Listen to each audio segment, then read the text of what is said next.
The U.S. is facing increased pressure to push Israel to address the worsening humanitarian crisis in Gaza. Today, Secretary of State Antony Blinken met with Arab diplomats in Jordan to hear demands for a ceasefire in Gaza. It comes a day after more than 600 U.S. aid employees signed a letter urging President Biden to call for an immediate ceasefire and cessation of hostilities, according to the Washington Post. Christina Ruffini has more from the White House. Christina, good morning. Good morning, Jeff. Well, the Biden administration says it won't call for a ceasefire because Israel has a right to defend itself. But Secretary of State Blinken is trying to convince Israeli leaders to settle for a semantic substitute, a humanitarian pause to help civilians caught in the crossfire.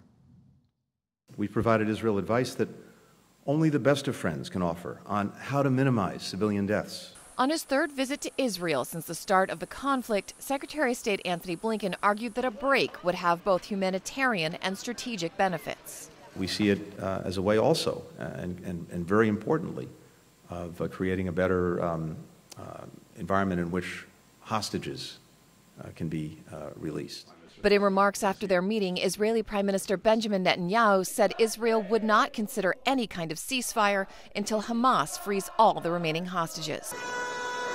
Meanwhile, the White House says it's still continuing efforts to get hundreds of American passport holders safely out of Gaza.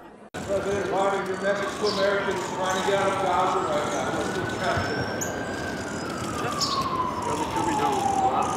President Biden didn't provide further detail, and it's unclear how long the gate will continue to operate. While diplomats, including Blinken, try to keep this two-party conflict from escalating into a larger regional war. We need to continue to prevent escalation of this conflict. It's spread to other areas. Yesterday, the leader of the Iran-backed terrorist group Hezbollah, located in Lebanon, threatened to escalate its attacks on Israel. And there is fear that Iranian proxies from Iraq to Syria could be waiting in the wings. Now, not all official visits are created equal, and last night, Secretary of Defense Austin issued a memo requiring his explicit permission to use DoD resources, like those planes that fly members of Congress, to visit Israel. A senior defense official says the aim is to prevent, quote, combat tourism. Michelle? Christina, thank you.